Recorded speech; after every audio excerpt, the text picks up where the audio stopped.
भाई जो मेरे दोस्त ने लिया वही हम भी ले लेंगे। पेयर भी ये होते हैं, दोस्त भी होते हैं, पेरेंट्स भी बोलते हैं बेटा साइंस ले लो, ये है इंजीनियरिंग करना, बहुत पैसा है उसमें and all that.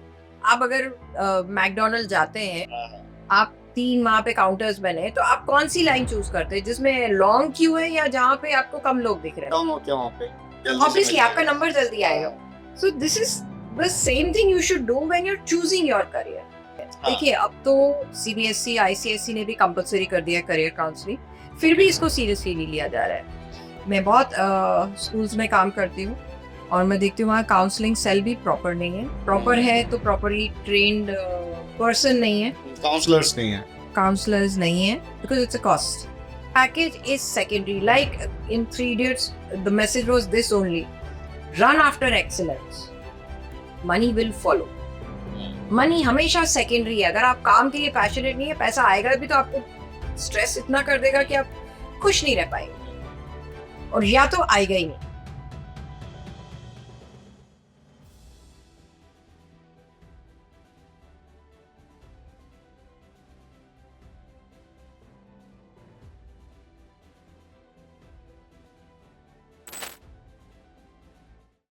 Hello student and parents. तो आज के इस चैनल में स्पॉटलाइट विद निखिल में हमारी गेस्ट है दीपाली सलोत मैम। करियर काउंसलिंग एक बहुत बड़ा एक्सपीरियंस है। तो मैम आपसे बात करेंगे और आपकी भी जर्नी थोड़ी सी जानेंगे। घर पे कौन कौन है, आपने कब स्टार्ट किया, आप कब करियर काउंसलिंग को लेकर अवेयर हुए, और जनरेशन वाइज बहुत आपने गैप देखे हुए हैं। और मुझे लगता है कि आज से 5 साल पहले काफी चेंजेस थे। आफ्टर कोविड एक मार्केट में एक बड़ा चेंज आया हुआ है। तो बहुत सारी चीजें हैं, बात करेंगे, स्टार्ट करते हैं। सबसे पहले आप ये बताइए कि आपकी स्कूलिंग क्वालिफिकेशन कहाँ से स्टार्ट हुई। Thank you, Nikhil ji, and thank you for having me here today. I am from the 5 times cleanest city of India. I am born and brought up there. So can you guess the name? Indore. Thank you. So I am from Indore, born and brought up there. I studied in the Daily College, which is 150 years old, a very good school and one of the best schools of India. And I was throughout a topper. I was always into extracurricular activities. I was school prefect and everything. Then I did my BCom, I did my MBA finance, and there also I was university topper. And immediately after that, I got married, came to Nagpur, then came to Kanpur. And when we came to Kanpur almost 32 years ago, I didn't know anybody here. There, I looked after our family business for almost 13 years, and I had 2 kids also. Uh, After my kids grew up and when they were in 8th and 9th, and I always had that thing in my mind that when I was in college, I wanted to go to the best colleges and I would have got admissions also. But वो समय बहुत अलग था, क्योंकि तब parents बहुत बच्चों को बाहर नहीं भेजते थे। भेजते नहीं अब थे। तो सारे पेरेंट्स रेडी है, बट वो समय बहुत अलग था और मुझे नहीं भेजा गया। तो एक मुझे ये था कि मैं अपने बच्चों को, वो जब 7th 8th में आए तब तक मेरे को दिमाग में आ गया कि उनको इंडिया के बेस्ट कॉलेजेस में भेजना है। एंड वो 8 9 में जब आए, तब मैंने उनको काफ़ी उस डायरेक्शन में सोचना शुरू किया और मैंने खुद ही किया। बट जब वो 10th में आए, दोनों, my daughter was in 10th in I think 2010, तब मैंने इनकी प्रोफेशनल काउंसलिंग कराई थी। तब मैं काउंसलर नहीं थी। ओके। और जब मैंने उनकी काउंसलिंग कराई तो मुझे लगा आई कैन डू इट। सो धीरे-धीरे मैंने अपने बच्चों की तो की एंड देन आई टूक प्रॉपर ट्रेनिंग। एंड मेरा 10 डेज़ का एक कोर्स हुआ and now I am a certified counsellor for careers also.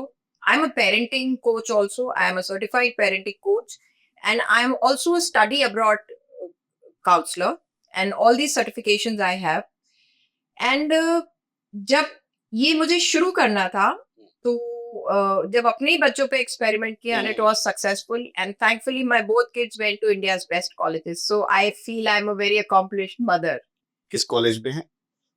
किस कॉलेज में? Okay, my daughter was always a very creative person, so she went to national institute of design. It is India's best design college. In fact world ranking भी है number 8। And कहते हैं कि getting into IIT is easy but getting into NIT is very difficult, क्योंकि all India 100 seats होती हैं, general category only 50 seats, so it was very tough to get through, but she sailed through it. And बाकी design exams में, and उसने law के लिए भी prepare कर रही थी, तो उन सब में तो उसने ऑल इंडिया रैंक आया था। So, and my son went to IIM Indore through IPMAT, that 5-year course, immediately after 12th. So, they are the best colleges in their fields. IPMAT किस बैच में उन्होंने किया हो? He passed out in 2020, which was pandemic wali Okay. batch. In spite of that, he got the very good job. And my both kids, touchwood, are doing very well professionally. And so I'm a proud mother. And somewhere उनको counsel करते करते, उनका career identify करते करते, I also became a career counsellor. अच्छा लगता है बहुत सारे बच्चों से काउंसलिंग करके, पेरेंट्स को भी गाइड करने का मौका मिलता है। Believe me, it's a very satisfying job. और रात को बहुत अच्छी नींद आती है कि आज कुछ अच्छा किया है। प्लस जब मेरे वो स्टूडेंट्स और पेरेंट्स कहीं टकराते हैं या हाँ, बाहर मिलते हैं कि मिलते हैं, और या कभी कभी वो अच्छे ओकेजन्स पे, like Holi, Diwali, all these teachers day पे when they message and I connect with them, कोई यूएस में, कोई क्या है, some are doing so well professionally, तो बहुत अच्छा लगता है। I think they are my biggest assets, बाकी सब उसके सामने बेकार है। और करियर काउंसलिंग का एक्सपीरियंस कानपुर में कैसा रहा? क्योंकि कानपुर एक ये एक बहुत ही डिफिकल्ट काम है कानपुर के लोगों के लिए, इस चीज की इम्पोर्टेंस को समझना। बट ओवर द इयर्स मैंने इतनी वर्कशॉप स्कूल्स में की हैं about counselling, otherwise also I post on social media and parents से मिलते हैं, इतनी वर्कशॉप्स इवेंट्स मैं करती हूँ, तो अब अवेयरनेस तो आई है। एंड बहुत चेंज आया है पेरेंट्स के एटीट्यूड में, स्पेशली सम अवेयर पेरेंट्स कि yes, we will let the child do what he wants to do and what is right for him. फिर भी अभी 80% पेरेंट्स ऐसे ही है कि हमने जो सोचा है वही हम करवाएंगे, चाहे काउंसलिंग में जो भी आए। But most parents support it. We do a psychometric test, actually ये सिर्फ सिंपल प्रोसेस नहीं, आई टेल मैं यू। उसी में आ रहा हूँ कि मतलब जो आपका पूरा पैरामीटर्स हैं, कैसे आप उसकी टेस्टिंग करते हो? ओके, कैसे फाइनलाइज होता है कि भाई इस बच्चे को ये करना है? It's a stage wise thing. सबसे पहले हम एक इनिशियल प्रोबिंग करते हैं, I meet the child, I talk about everything, his lifestyle, his interest, his hobbies and everything. उससे थोड़ा हमें आइडिया लगता है। The second step is we give them an online test. It's a 40-45 minute test. वो कोई भी दे सकता है। मैंने 16-year-old से लेके 65-year-old का भी वो टेस्ट किया है। तो एक 45 मिनट का ऑनलाइन टेस्ट होता है, which is very in depth. Around 200-300 questions are there, and that delves into them, inside their psyche.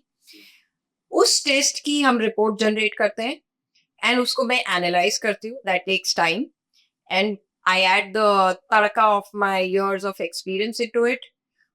Next step is we discuss that report. It's a 30-35 page report, depends on the age of the child or the person counseled. And उस report को फिर हम detail में discuss करते हैं। उसमें 5 dimensional analysis होता है। नंबर 1, उनकी करियर पर्सनैलिटी क्या है, करियर इंटरेस्ट क्या है, करियर मोटिवेटर्स क्या है, उनके स्ट्रेंथ्स क्या है। वी डोंट फोकस ऑन वो क्या अच्छा नहीं करते हैं, हम ये फोकस करते हैं वो क्या अच्छा करते हैं। उसके बाद उनके we also test their aptitude. Aptitude means उनकी लॉजिकल एबिलिटी, न्यूमेरिकल एबिलिटी, उनकी decision making skills, mechanical ability, all these also we analyse. तो ये तो हो गया aptitude. After this 5 dimensional analysis हम एक करियर रोड मैप भी बनाते हैं कि उनके लिए कौन कौन से करियर पाथ उनके लिए सही है, और उसका करियर रोड मैप कि उनको 10th, अगर हम 10th से स्टार्ट कर रहे हैं तो 10th 11th 12th में क्या सब्जेक्ट्स लेने हैं। This is something very important and please ask me later about it. Then we also tell them कि 12th के बाद ग्रेजुएशन में क्या करना है, पोस्ट ग्रेजुएशन में क्या करना है, और करियर एडवांसमेंट के लिए क्या कर सकते हैं। तो ये पूरी रिपोर्ट जब डिस्कस हो जाती है पेरेंट के साथ, एक हमारा करियर रोड मैप भी बन जाता है। उसके बाद आई हैंड होल्ड देम कि आगे उनको कैसे मैं गाइड करूंगी about 3 C's। The right career we have identified. Second C is the right course to achieve that career. Suppose आपके ये आए कि आपको डॉक्टर बनना है, तो उसके लिए कौन सी कोर्स करना पड़ेगा? सही कोर्स सिलेक्ट करना पड़ेगा। सही कोर्स। अगर आपको एक्चुरियल साइंस में जाना है, तो आपको उसमें कौन सा कोर्स करना पड़ेगा, पढ़ना क्या पड़ेगा? That also we guide. And third and very important is right colleges. ठीक है, ये तो हैंड होल्डिंग हो गई। उसके बाद मैं उनको ये भी हैंड होल्डिंग करती हूँ कि अब उसके लिए प्रिपेयर कैसे करें। हम एक पूरा प्लान बनाते हैं कि इस साल में ये करना है, आप 11th में हो तो आपको ये करना है, आप 12th में हो तो ये करना है। अच्छा, career counselling is not just limited to students. मेरे पास काफी प्रोफेशनल्स भी आते हैं। 2 साल हमने ये कर लिया, या हम 3 साल से इसके लिए प्रिपेयर कर रहे हैं, हाँ हाँ या 10 साल हो गए मैं ये कर रहा हूँ but I am not happy. मैंने अभी एक CA, he is a CA and he is working in a company, तो उनका भी काउंसलिंग किया। एंड उसमें ये आया कि अब उनका आगे रोड मैप क्या होना चाहिए, आगे उनको क्या करना चाहिए। So there is no age limit. In fact I recently counselled a doctor. उन्होंने अपनी डॉटर की कराई, तो उन्होंने बोला मुझे भी मेरी काउंसलिंग कराइए। और जब मैंने की तो उसमें उनके लिए मेडिकल था ही नहीं, बट वो बोले मैं तो पूरी मेडिकल फैमिली से आती हूँ, मेरी फैमिली में सब डॉक्टर थे इसलिए मैं डॉक्टर बन गई। बट उनके लिए कुछ और आया था। And she says this is so true, I am not happy doing what I am doing, and had I done this I would have been very happy. तो जैसे ये तो मेरे खुद के लिए एक अप्लाई होता है कि I am an MBA finance. क्योंकि तब I was a topper, finance वो था तो हमने फाइनेंस ले लिया। Best students were going into finance, but आज मुझे लगता है कि I wish I was a counsellor there. तो मैंने खुद ही अपनी लाइफ में कुछ गलत डिसीजन लिए हैं। एंड बहुत परफेक्ट टाइम होता है जब 10th में बच्चा हो करियर काउंसलिंग के लिए। देखिए, as per the NEP new education policy 2022, right time तो 8th है। 8th ओके, बट ठीक है, तब बच्चा इतना रॉ होता है, इतना सीरियस नहीं होता है, तो the best time is to start in 10th। क्योंकि 10th के बाद आपको अपना सब्जेक्ट सिलेक्ट करना है हम्म, कि आप साइंस लेंगे, कॉमर्स लेंगे, ह्यूमैनिटीज लेंगे। तो बच्चे क्या करते हैं, बस ऐसे ही में अच्छे मार्क्स आए, पेरेंट्स बोलते साइंस ले लो। भाई जो मेरे दोस्त ने लिया वही हम भी ले लेंगे। पेयर भी ये होते हैं, दोस्त भी हाँ, होते हैं, पेरेंट्स भी बोलते हैं बेटा साइंस ले लो, ये है इंजीनियरिंग करना, बहुत पैसा है उसमें and all that. But what we do is, आपका करियर चॉइस पहले डिसाइड होगा, उसके बाद आपकी सब्जेक्ट स्ट्रीम डिसाइड होगी। राइट। और ये हमेशा उल्टा होता है। अब हमने मैम साइंस ले लिया, आगे क्या करना है? तो ब्लॉकेज हो गई ना, अब हमारे पास बिल्कुल। ऑप्शंस खत्म हो गए। कितनी बार होता है कि आप बेकार में साइंस का प्रेशर लेके बैठे हो, और जबकि आपको लॉ करना है, तो लॉ के लिए तो humanities is right and you can focus more on law preparation. So best time तो 10th है, otherwise 11th, otherwise any time is good time, जब जागो तब सवेरा है। ठीक बात। क्या क्या पॉइंट्स रखने हैं, मतलब एक पैरामीटर में रखने चाहिए किसी कोर्स को सिलेक्ट करने से पहले? सबसे पहले तो आपके लिए वो करियर कौन सा है, अब आप कोर्स पे आएंगे। और किसी भी कोर्स को पहले आप ये सोचिए कि अपना एनालिसिस करिए। You can do it on your own with the help of your parents, with your own. आपके दिमाग में आपके क्या गोल्स हैं, योर पियर्स, आप अपने फ्रेंड्स, अपने कजिन्स, अपने फैमिली मेंबर्स से भी हेल्प ले सकते हैं, अपने टीचर से भी हेल्प ले सकते हैं। और अगर ये सब नहीं करना है तो प्रोफेशनली काउंसलर से हेल्प लीजिए। बट दिमाग में ये रखना चाहिए कि मेरा पैशन क्या है, मेरी स्ट्रेंथ क्या है, मेरी इंटरेस्ट क्या है, मेरी एबिलिटीज क्या है। ना कि जैसे कहते हैं भेड़ चाल को नहीं फॉलो करना है कि हर बच्चा कंप्यूटर साइंस कर रहा है, इंजीनियरिंग की तैयारी कर रहा है और मुझे भी वही करना है, या हर बच्चा मेडिकल। जरूरी नहीं है। There are so many careers, so many new careers which I will talk about. आप मुझसे पूछिएगा न्यू एज करियर्स जिसको हम बोलते हैं, तो आप उनको एक्सप्लोर तो करिए। जो बेरचाल वाले करियर्स हैं, जैसे बीटेक करना है और कंप्यूटर साइंस में करना है, it is totally saturated. In fact IT bubble ही अब बर्स्ट हो चुका है, तो उसमें जॉब्स ही नहीं है, या उसमें आगे ऑप्शंस ही नहीं है आपके। वो मैक्स लेवल पे जा चुके हैं, सैचुरेशन आ गया एक लेवल। सैचुरेशन भी आ गया है। एवरी देखिए जो अवेयरनेस है, आप अगर मैकडोनल्ड जाते हैं, आप 3 वहां पे काउंटर्स बने, तो आप कौन सी लाइन चूज करते हैं, जिसमें लॉन्ग क्यू है या जहाँ पे आपको कम लोग दिख रहे हैं? कम होते हैं वहाँ पे, जल्दी से ऑब्वियसली मिल आपका जाएगा। नंबर जल्दी आएगा। So this is the same thing you should do when you are choosing your career और द कोर्स। हम कुछ नया करें। वो कहते हैं ना, travel the road less travelled, जहाँ कम लोग जा रहे हैं आप वहां जाइए और अपने इंटरेस्ट के हिसाब से जाइए। देखिए ये एक बहुत इंपॉर्टेंट डिसीजन भी है, क्योंकि जो बच्चा 12th में चूज करता है उसके बाद वो ग्रेजुएशन में परस्यू करता है, शायद पोस्ट ग्रेजुएशन भी करे, जॉब सिनेरियो में वो 40 साल तक वो काम करता है। 40 years is a very long time, which is almost 1 lakh घंटे वो काम कर रहा है। और अगर आपको रोज वो काम गलत है आपके लिए, आपके पैशन का नहीं है, तो आप सोचिए कितना मुश्किल काम है ये। इसलिए we as counsellors identify the best fit career for you, जिसको हम कहते हैं find your flame with us, कि वो कौन सी चीज है जो आपको हमेशा खुश रखेगी। आपने 2 टर्म सुने होंगे, मंडे मॉर्निंग ब्लूज। किसको होते हैं मंडे मॉर्निंग ब्लूज? जो अपने करियर में हैप्पी नहीं है, जो उसका करियर ही नहीं है। जो गलत फंसे हुए हैं। हाँ, आज आप मुझे बोलिए मैं सातों दिन काम कर सकती हूँ, because I am happy doing what I am doing finally. Same एक आपने सुना होगा, thank God it's Friday, TGIF। ये क्या है भाई? जिसको 5 दिन में काम करके वो एग्जॉस्ट हो गया, अब नहीं कर सकता, तो उसको 2 दिन का रेस्ट चाहिए। और जो पैशनेट है वो सातों दिन काम कर सकता है, उसको फ्राइडे का भी इंतजार नहीं रहेगा। और ये अभी नारायण मूर्ति जी ने एक बात कही कि 70 घंटे काम करना चाहिए। We are not yet a developed nation, हमारे यूथ को तो 70 आवर्स काम ही करना चाहिए।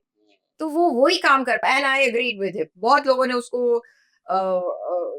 उसका अपोजिशन भी किया कि ये 70 घंटे हम कैसे काम करें। तो ऑब्वियसली अगर आप कॉर्पोरेट वर्ल्ड में काम कर रहे हो, आप 70 घंटे नहीं काम कर पाओगे, करना भी नहीं चाहोगे, क्योंकि आपको सैलरी तो उतनी ही मिलनी है भाई 10 से 6 वाला ही माइंडसेट है ना। हाँ, वही माइंडसेट है। पर अगर आप अपने काम को लाइक करोगे, आप ज्यादा काम करना चाहोगे। मैं ये नहीं कह रही हूँ बर्नट आउट हो जाओ। बर्नट आउट कब होता है? जब वो थक जाता है, जब वो अपने काम में खुश नहीं है। मन थक जाता है जिसको बोलते हैं। हाँ, आप कितने लोग हैं, जैसे आपके प्राइम मिनिस्टर ही हैं, वो 24 घंटे मेरे ख्याल से 365 दिन, और पिछले 14 साल से शायद एक्टिव प्राइम रहते मिनिस्टर हैं। है। मैंने कभी नहीं सुना कि टचवुड ना हो और वो बीमार है या वो थके हुए दिख रहे हैं या कुछ भी। 14 साल में एक फेस पे एज आती है, that is something very different. So अगर आप अपने काम को पसंद करोगे, आपको कभी थकान नहीं आएगी, कभी बीमार नहीं पड़ोगे, कुछ नहीं होगा। एग्रीड। इसमें 2 पॉइंट पे मैं चाहूंगा कि आप थोड़ा सा और अवेयर करें। एक तो पेरेंट्स का और दूसरा टीचर्स का। मुझे ऐसा लगता है कि टीचर्स या कोई भी टीचर के बियॉन्ड भी आप चले जाओ, घर पे चाचा होते हैं, चाची होती हैं, अंकल चलिए आंटी, या मैं कोई भी जो हाईएस्ट क्वालिफाइड बंदा होता है घर का, वो डिसाइड करता है बच्चों के करियर। ये बड़ा डेंजरस होता है। वो इसलिए क्योंकि वो सिर्फ अपनी फील्ड के तो परफेक्ट हैं, उनको उसका नॉलेज अच्छा होता है, तो बहुत बार बच्चों को सेम चीज रिकमेंड कर देते हैं और बच्चे स्टक कर जाते हैं, बिकॉज वो एनालाइज करके नहीं किया गया, पहली चीज। दूसरा, पेरेंट्स के लिए जब करियर काउंसलिंग के लिए कोई बच्चा उनसे अगर कहता भी है, अगर हम कानपुर शहर की बात करें, आप जितने भी Tier 2 सिटीज हैं इन जनरली आप ले लीजिए कंप्लीट इंडिया में, तो वहां पर भी पेरेंट्स उसको इतना सीरियस नहीं लेते हैं। क्या होता है करियर काउंसलिंग, चाचा से बात करते हैं, वो बताएंगे क्या करना है। तो ये बड़ा स्टक करता पार्ट, और मुझे लगता है इसमें बच्चे बहुत एक बार कोई भी कोर्स लेते हैं, फिर सालों साल तक फ्रस्ट्रेटेड रहते हैं। जब वो फिर अपनी बात रखने लायक हो जाता है कि अब मैं कहूंगा कि अब मुझे क्या करना है, तो तब वो तक देर हो चुकी हाँ है। तब तक लेट हो जाता है। तो इस पे पेरेंट्स को क्या अवेयरनेस रखनी चाहिए? बहुत ही वैलिड पॉइंट है, और ये सबसे बड़ा प्रॉब्लम हम देखते हैं। हाँ। देखिए अब तो CBSE ICSE ने भी कंपलसरी कर दिया करियर काउंसलिंग, फिर भी इसको सीरियसली नहीं लिया जा रहा है। मैं बहुत स्कूल्स में काम करती हूँ और मैं देखती हूँ वहाँ काउंसलिंग सेल भी प्रॉपर नहीं है। प्रॉपर है तो प्रॉपरली ट्रेन्ड पर्सन नहीं है, काउंसलर्स नहीं है। काउंसलर्स नहीं है, because it's a cost. And but yes, the good schools are taking care of this. अब जहां तक पेरेंट्स का रोल आता है, पेरेंट्स एक अपनी अनफुलफिल्ड डिजायर भी होती है। मैं जिंदगी में डॉक्टर नहीं बन पाया, CA नहीं बन पाया, तो मेरा Exactly. बेटा बनेगा। बस और बस। एक वो जो टर्म है शर्मा जी का बेटा, वो हाँ। कंपेयर करते हैं। नंबर 2 इज वो हाँ। अपने आसपास की, वो शर्मा जी का बेटे ने ये किया और वो इतना अच्छा पैकेज है। सोसाइटी डिसाइड कर रही है यहाँ पे। हाँ, हाँ। आप बच्चे को नहीं देख रहे हैं। और इस बात पे कई मूवीज और सब कुछ हो ही चुका है। आपने वो कौन थ्री सी इडियट। आमिर खान की थ्री 3 इडियट। हाँ। Idiots, it was all about that, कि बच्चे को फोर्स किया जा रहा है कि तुम वो बनो। या आपके घर में आपके शर्मा जी का बेटा है, आपके कजिन का बेटा वो ये कर रहा है, तो आप उसको फोर्स करते हो कि बेटा वो कंप्यूटर इंजीनियरिंग करके वो इतना गया, वो अमेरिका चला गया, उसका इतना का पैकेज है, आपको भी ये करना है। एक तो ये बहुत गलत सॉरी माइंडसेट है कि पैकेज ड्रिवन आपका पूरा सक्सेस की रेटिंग है। सक्सेस को आप डिफाइन ही पैकेज वो करते हैं। Package is secondary. Like in 3 Idiots, the message was this only, run after excellence, money will follow. Money हमेशा सेकेंडरी है। अगर आप काम के लिए पैशनेट नहीं है, पैसा आएगा भी तो आपको स्ट्रेस इतना कर देगा कि आप खुश नहीं रह पाएंगे, और या तो आएगा ही नहीं। So it is very very important कि आप उस चीज के लिए पैशनेट हो, आप उसमें 100% दें, तो वो पैसा तो it is secondary. I mean it follows you. So anybody who is passionate about what he is doing. Plus ये जो देखिए पहले जो आप कहते हैं कि चाचा जी ने रेकमेंड कर दिया, इनका हाफ बेक्ड नॉलेज है। एग्जैक्टली। ठीक है, उनको पूरा पता भी नहीं कि उनको जो सुना है वो पता है। तो मैं अब आती हूँ न्यू एज करियर्स पे। हाँ, आज से 10 साल पहले जो करियर्स थे, they were hot and booming and everybody was doing it. शायद आज वो इतने एक्साइटिंग नहीं है, इतने प्लेसमेंट्स नहीं है एंड ऑल दैट। जो आज करियर्स हैं वो शायद 10 साल बाद नहीं होंगे। मैं तो 10 साल भी ज्यादा कह रही हूँ, 5 साल बाद। बड़ी कर और ऐसे 10 साल बाद बहुत सारे करियर्स होंगे जो आज है ही नहीं। न्यू आ Okay. जाएंगे। हाँ, my daughter is a UI UX designer. 5 साल पहले या 7 साल पहले जब वो ग्रेजुएट हुई, ये यूआई यूएक्स डिजाइनर क्या है उसको पता भी नहीं था। इनफैक्ट था ही नहीं वो। But she change her ways because she was a good designer, तो उसने अपना चेंज किया। So what I am saying is, आज YouTuber is an official career. हमारे 3000 करियर्स की जो लिस्ट है उसमें YouTuber is a part of it. It's a recognised career and people are making, आपको जो यूट्यूबर है they are making millions. I'm sure you agree. Agree. So there are so many new careers. आप उसमें जाइए और new age careers को identify करिए। कुछ करियर्स बताइए भी, जैसे बच्चों को करना बहुत चाहिए। सारे हैं। देखिए एनवायरमेंटल साइंस एंड सस्टेनेबिलिटी, कोई इसको सोचता नहीं है, बट ये इतना प्रॉमिसिंग करियर है and many companies are hiring them because ये एक बहुत बड़ा कंसर्न भी है आने वाले सालों में। तो ये बहुत जरूरी है कि आप उसमें देखें design. And design is not just design, design plus technology. वो प्योर डिजाइन तो अब खत्म हो चुका है, ऑब्सोलीट हो चुका है। अब why I am talking about design, आज से 10 साल पहले कोई मुझे बोलता था मुझे प्रोडक्ट डिजाइन करनी, मैंने बोला कोई करियर नहीं है। व्हाई?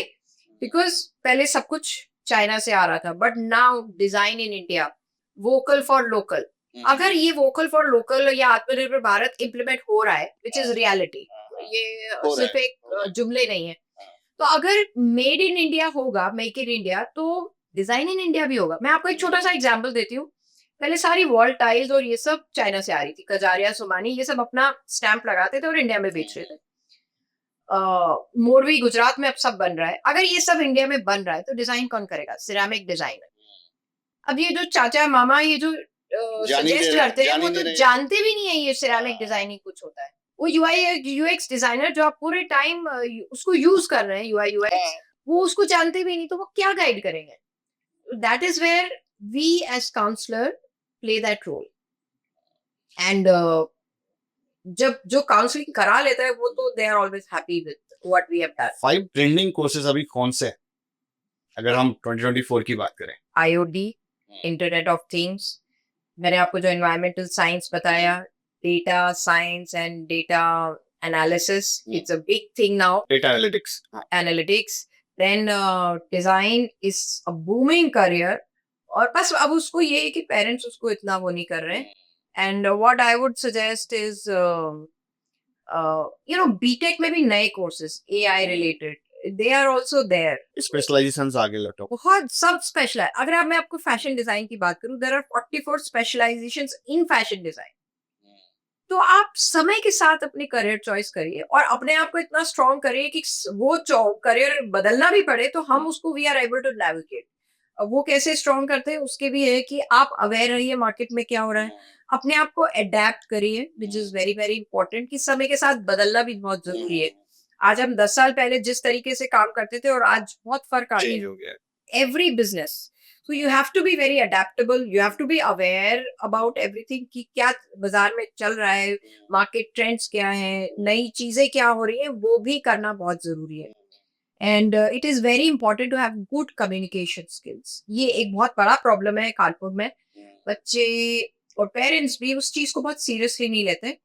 मैं ये तो नहीं कहूँगी कि इंग्लिश हमारी मातृभाषा है, मुझे उस पे बहुत प्राउड है हिंदी, बट इंग्लिश का knowledge and fluency in English is very, very very important. Important है। अगर आपको वर्ल्ड ओवर काम कहीं भी करना है, पर फिर भी communication skills are very, very important. This is the most important मुझे लग रहा है रूल नंबर 1 आप समझ सकते हो कि भाई रूल आपको नंबर रिप्रेजेंट 1 भी करना है तो यही उसी के है। बेसिस पे करोगे। हाँ। अगर आप बहुत अच्छे डॉक्टर हैं, पर आपको अपने पेशेंट के साथ बात करना नहीं आता है, पेशेंट आपके पास दूसरी बार आएगा ही नहीं। आएगी। I have seen gold medalist doctor, पर उनकी प्रैक्टिस नहीं चलती है।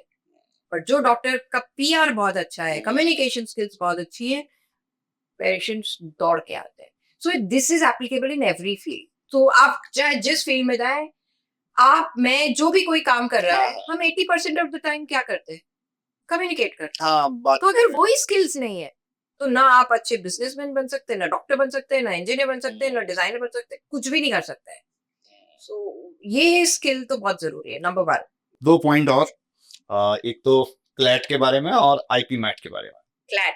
CLAT is an exam, entrance exam for law and common law aptitude test. And ये normally दिसंबर में होता है. And इसमें इसके अंदर around I'm not very sure but around 16-17 NLUs आते हैं. And उसके लिए से और CLAT का स्कोर दूसरे यूनिवर्सिटीज भी लेती है. And it is a very good option. Law पहले हम मैं अगर आपको लॉयर बोलूं तो आपके दिमाग में आएगा एक काला कोट पहन के यहाँ पे कॉलर पहन के एक आदमी है, but law has 31 specialisations. Corporate law is booming and they are getting paid very well. It's a 5-year course. But मैंने बहुत जगह देखा है, मेरे बहुत ब्राइट स्टूडेंट्स लॉ करना है, मैम लॉ कर लिया, मिडवे छोड़ दिया। अगर आप मिडवे छोड़ देते हो बिकॉज वो इंटरेस्ट नहीं आ रहा है, again career counsellor plays the role. 2 साल के बाद 3 साल के बाद भी आपने छोड़ा तो you are back to zero, कुछ नहीं होता है।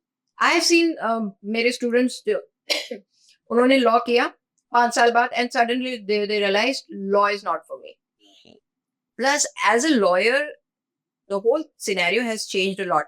अगर मैं आपको लॉयर का ऑफिस बोलूं, आपके दिमाग में आता है चारों तरफ बुक्स लगी हुई हैं। It's not any more like this. अब वो सब ऑब्सोलीट हो गया, सब चीज आपके लैपटॉप पे है। एंड ये जो 31 स्पेशलाइजेशंस की मैं बात कर रही हूँ, आपको वर्ल्ड बैंक हर जगह आपको जॉब मिल सकती है, even in the corporate world. जहाँ एक एमबीए काम करता था वहाँ लॉयर भी काम कर रहा है, because they are required now everywhere. So law is a wonderful career. And एक आपने पूछा था आईपी मैट। आईपी मैट का फुल फॉर्म है इंटीग्रेटेड प्रोग्राम फॉर मैनेजमेंट। तो पहले मैं आईपीएम के बारे में बताती हूँ। आईपी मैट तो उसका एप्टीट्यूड टेस्ट है। IPM integrated programme for management ये एक एक्सपेरिमेंट था आईएम इंदौर का वे बैक इन 2011 और 2019 तक ये कोर्स रिकॉग्नाइज नहीं था। My own son has done this and जब वो 2015 में गया तो हम गए कॉलेज में, ही क्लियर दैट। तो आई मेट द स्टूडेंट वो जो फर्स्ट बैच का पास आउट था। आप मानेंगे नहीं, उसका फर्स्ट बैच तो बहुत प्रॉब्लम होती है। कॉर्पोरेट वर्ल्ड में जो आपको हायर करने आते हैं recruiters, they are not aware ये आईबी मैट क्या है, आगे कैसा बच्चे परफॉर्म करेंगे, क्योंकि ये 5-year कोर्स है। All IIMs have only 2-year programme PGDM, ठीक है।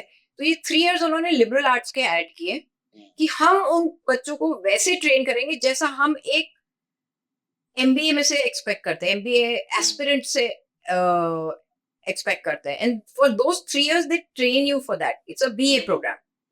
फिर आपको एमबीए डिग्री मिलती है और 3 साल के बाद आपको उन बच्चों के साथ मिक्स कर दिया जाता है जो कैट दे के आईएम में आए हैं, ठीक है।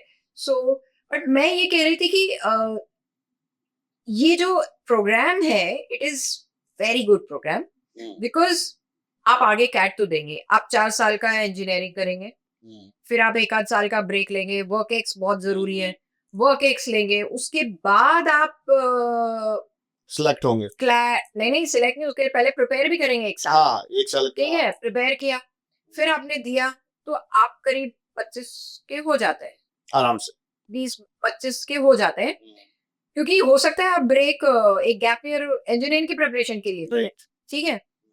ये बच्चा जो आईपी मैट के लिए अगर क्लियर कर लेता है, like my son did, he was 17 और 18, 17 when he join IIM Indore. 5 साल में वो 22 में वो आईएम करके निकल गया एमबीए की डिग्री लेके। 22 साल में वो कॉर्पोरेट वर्ल्ड में काम कर रहा था। and with a very good package. मैं अभी बोल नहीं सकती हूँ, but very good, very handsome package in spite of the pandemic. He passed out in 2020. तो मैं ये कहना चाहती हूँ कि 22 साल में आपको वो अपॉर्चुनिटी है, और वो 5 साल जब तक वो बच्चा जो कैट दे के निकलेगा, हाँ तब तक आप तो पता नहीं कहाँ पहुंच चुके हो. Like my son has worked in corporate world for 5 years now, and he's already working on a startup.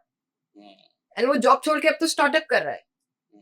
सो क्योंकि उसको 5 साल का कॉर्पोरेट एक्सपीरियंस हो गया, और इतना एक्सपीरियंस हो गया कि आज वो स्टार्टअप जस्ट इन केस नहीं चलता है तो उसके पास बैकअप प्लान है, और स्टार्टअप चल गया तो उसको चलाने की भी उसमें एक कैपेसिटी आ गई है.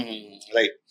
एक और इम्पोर्टेंट क्वेश्चन है, वो ये कि जैसे बच्चे जो 18, 19, 20, 21 वाली एज होती है, उसमें वो ज्यादा इजीली सीख जाते हैं. अगर यही आप 22 से आप 27, 28 तक ले लो आप, तो उसमें उनकी लर्निंग पार कम हो जाती है. हाँ, पढ़ने का मन ही नहीं करता है. एक बार आपने 2 साल जॉब कर लिया, आपके हाथ में पैसा आने लगा, यू आर इंडिपेंडेंट, आप पेरेंट्स से पैसा नहीं ले रहे हो, तो आपको लगता है, you know, that is the reason my daughter never went for masters, कि अरे अब वो कम हो जाएगा, प्लस मुझे रेगुलर इनकम नहीं मिलेगी, मेरी जो एक लाइफस्टाइल इनकम के कारण बदल गई है वो खत्म हो जाएगी, रेंट देना पड़ेगा, फिर पापा से मांगना पड़ेगा, you know, all these things. तो एक फ्लो में आपकी पढ़ाई हो जाती है.